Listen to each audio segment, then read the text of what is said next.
This video covers midlife. Well, about the topic of midlife. Lockman in 2014 stated that peak functioning and time of crisis occurred at midlife. Baltes, on the other hand, stated that we have peaks in some life domains while crises in others. To define a crisis, these occur as a result of internal resources and external social support systems being overwhelmed by developmental tasks and as a result require new strategies. Some people see midlife as more of a transition, whereby it could be stressful or just a smooth change.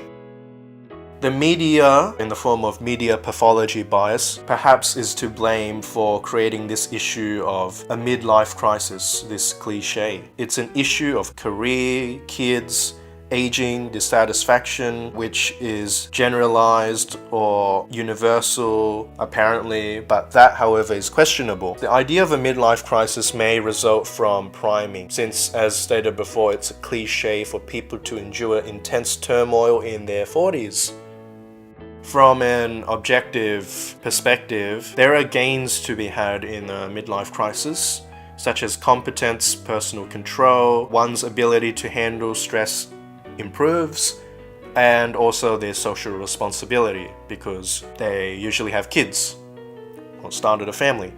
There are also losses in midlife, like physical ability is deteriorating, reproduction for women is declining because eventually they'll reach menopause, physical appearance is also declining, and also cognitive speed is declining as well. Stability/maintenance. Exact timing of change isn't fixed. Change can be both positive and negative, but one has to consider individual differences.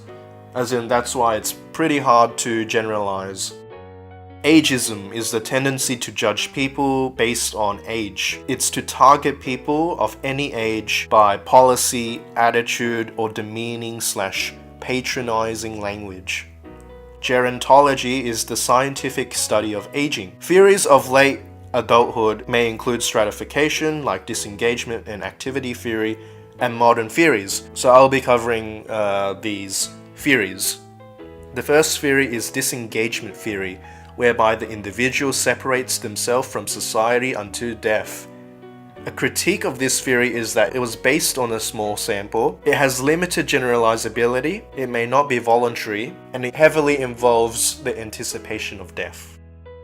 Activity theory was proposed by Hasse, and it states that positive relationships between activity and life satisfaction are emphasized. This assumes that the same psychological and social needs in young people are also present in the elderly. Social barriers are usually involuntary, and thus the elderly must find other ways to meet their social and psychological needs, hence finding other activities or maintaining the hobbies that they've come to know and love. A critique of this activity theory is that middle age values were used as a model. This doesn't acknowledge personal differences or activity limits, physical disability, cognitive disability, so on and so forth. Continuity theory was proposed by Ashley, and it states that basic structures in individuals persist while some other parts change. There is internal continuity, whereby personality, experiences, and skills remain, and external continuity, which are relationships, activities of interest like hobbies, and maybe the social environment. Too little continuity is unpredictable, while too much continuity is too boring and uncomfortable. Optimum continuity has enough stability and change.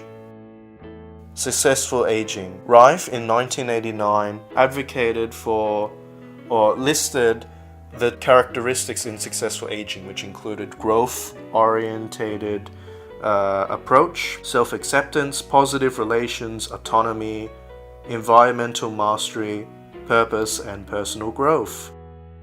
Knight and Riccardelli in 2003 in the Australian study, which looked at 70 to 101-year-olds, found that positive effect remained stable with age, while negative effect decreased with age. Baltes created a theory known as Selective Optimisation with compensation. It aimed to look at the achievement of well-being through active adaptive responses, and one had a SOC index.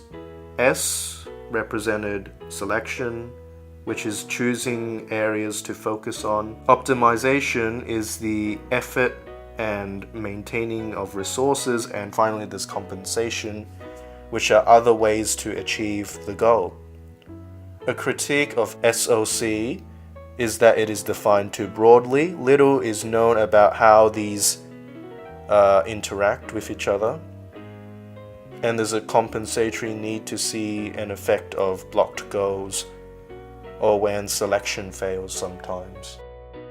Finally, there is the model of developmental regulation across the lifespan, which was proposed by Hasse et al. In 2013, who stated that, who included various theories like individual dual process, such as assimilation accommodation, motivational theory of lifespan development, and SOC. Aspects of the model of developmental regulation across the lifespan include goal engagement, which is the elective selection of goals, optimization, goal pursuit, assimilation, and primary control. Goal disengagement is the second aspect, which has compensatory second control, accommodation, and long-based selection. Finally, there is meta-regulation, which guides adaptive goal choices across domains, ensuring congruency of reality and goal attainment. This allows for flexibility. So in summary, we looked at midlife in general, what it means to have a crisis or transition. We also looked at media, pathology, bias, stability and maintenance, ageism, gerontology, disengagement theory, activity theory, continuity theory, what does successful aging entail, Knight and Riccardelli study, selective optimization with compensation, and finally the model of developmental regulation across the lifespan. Thanks for watching.